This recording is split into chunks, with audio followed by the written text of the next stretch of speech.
Hi everyone, I'm Irmandy Wicaksono, an assistant professor here at NUS CDE. I'm here today to share with you about my department, the Division of Industrial Design, and the undergraduate program that we offer. As we just celebrated 120 years of NUS, I think it is interesting to note that industrial design is actually a quite young program that is only 25 years old, but we're going in a fast pace. As a field, industrial design is also changing rapidly.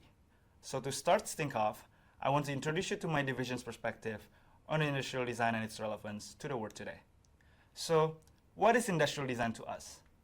First of all, industrial design, most broadly speaking, is a design discipline. Design is an action-driven activity. And to us, design is all about making creative solutions that are centered on people and the world we inhabit. And for industrial design, we focus on making sure that these creative solutions are fit to contemporary industries. In other words, we're interested not only in coming up with good ideas, but making sure that these good ideas can be implemented in the real world. And so with that in mind, when we think about industrial design at NUS, we are not just talking about the design of industrial products that people use, we are also very much interested in the broader services and systems that these products and interactions are a part of. We are also going deep into designing the experiences that people have when they use these products and services. And in fact, the jobs that our graduates end up in is evidence of the open and versatile nature of studying industrial design. We have students who are now working as product designers, experience designers, service designers, creative technologists, and design researchers, just to name a few. In our division, we believe that design does not exist alone. By integrating design with all aspects of life, we can create an impact on the world we live in. So let me give you a quick snapshot of what our graduate students were able to achieve during their time with us. To start, we are really proud of our students for coming up top in Singapore for the James Dyson Award, not just 3, but 4 years in a row. In 2024, Luke was recognized for improving the comfort and accuracy of breast cancer screening. Last year, Nido by Zoe won for its compact insulin needle organizer designed for people living with type 1 diabetes. I think everyone is familiar with Dyson products, and the James Dyson Award is given to student projects that demonstrate innovative ways of solving actual problems through design and engineering. All 4 projects that we see here made use of design to tackle problems in healthcare and medicine. What is especially inspiring for me about these projects is how students turn personal experiences into these incredible prototypes. Ian is someone who went through an open heart surgery twice, once as a baby and once more as an adult. And as someone who has been through the experience himself, he was very much aware of the pain and issues around recovering from open heart surgery.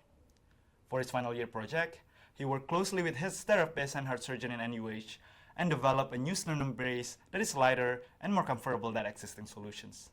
Ian is now continuing this work as a PhD student with the goal of translating it into real clinical impact. Speaking of bringing ideas to life, many of our students are also entrepreneurs who took projects that they work on in school and turned them into actual businesses. As you can see here, Laurel by Benning was inspired by her own experience with eczema and she developed these really neat products that provides people with itch relief without actually scratching. This product was successfully launched on Kickstarter, and Benning also got an entrepreneurship grant from NUS. Since then, she has successfully worked out how to produce Rollo, and you can actually buy this product today. Design is a very project-oriented discipline, and we design our undergraduate curriculum to mirror professional design practice. Starting from year 1 all the way to the final year, most of our courses focus on project-based learning. So let me give you a rundown of our undergraduate curriculum structures. First of all, our courses are organized into 3 main themes: product innovation, service and social transformation, as well as design futures and critical inquiry. These 3 themes broadly encompass important aspects of design today, and they also form the specializations that we offer. Our undergraduate program takes 7 or 8 semesters to complete, which is about 3.5 to 4 years, depending on if you do a specialization.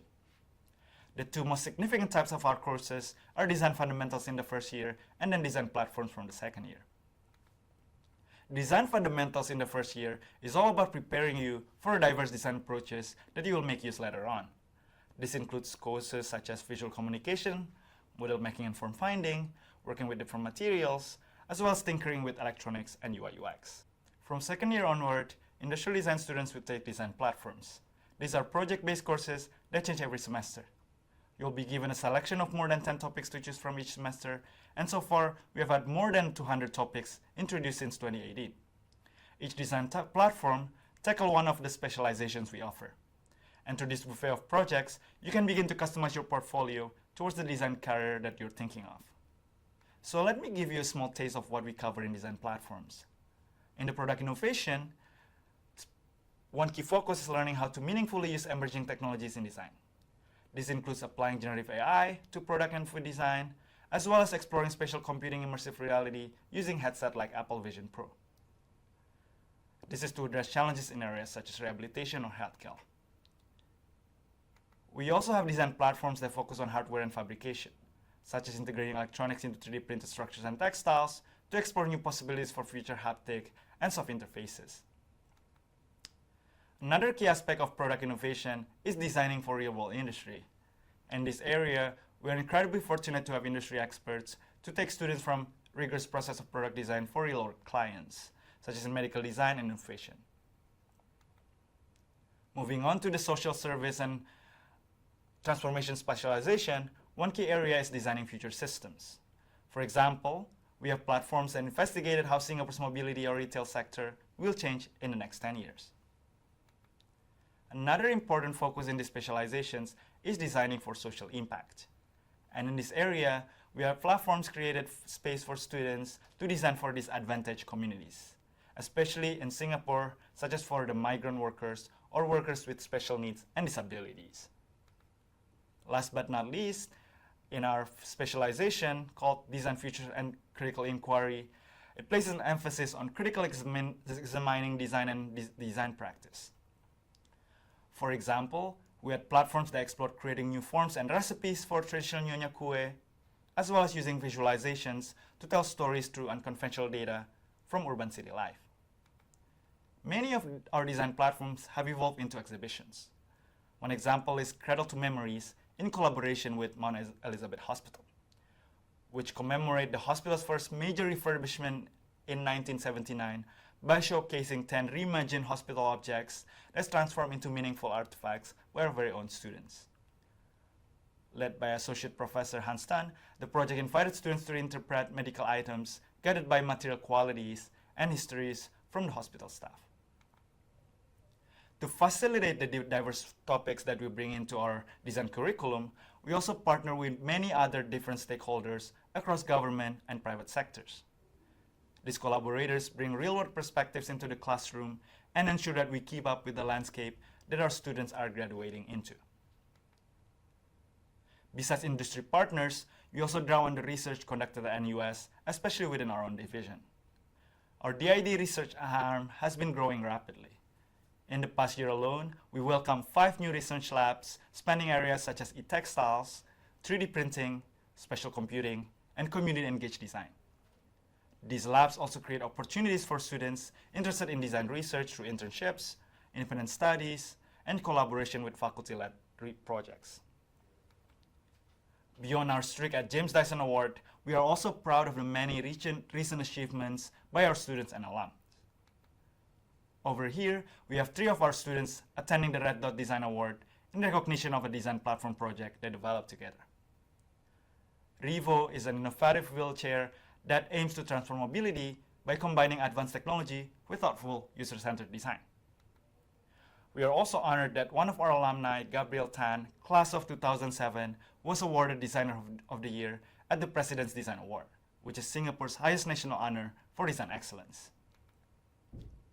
So, with this brief glimpse of DID, on behalf of the faculty team, I want to say that we are truly excited to welcome those of you who will be joining us. For more details, we encourage you to visit our program website, where you'll find additional resources and information. That's all from me and DID. See you and goodbye.